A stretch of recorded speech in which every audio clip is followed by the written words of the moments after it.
Hey guys, what's up? So in this quick video, I'm going to show you how you can get the dazzling look filter on TikTok. So I'm in TikTok camera.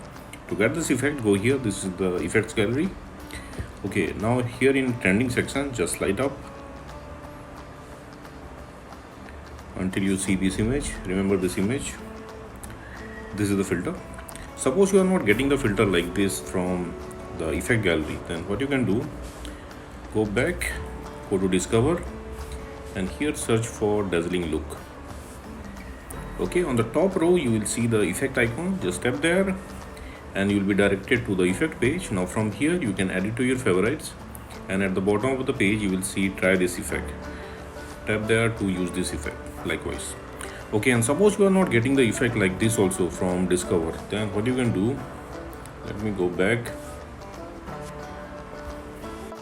Okay, visit this website. Link to this website I'll give you in the description box below. So here in this website you will see the effect icon. Just tap on the effect icon. You need to open it with TikTok. So in this page, tap on the record button at the bottom of the screen. Again you will be directed to the effect page. Now tap on the record button at the bottom of the screen, and that's it, you got the filter. So that's it guys. Likewise you can get this effect on TikTok. So thanks for watching the video guys. See you in the next video.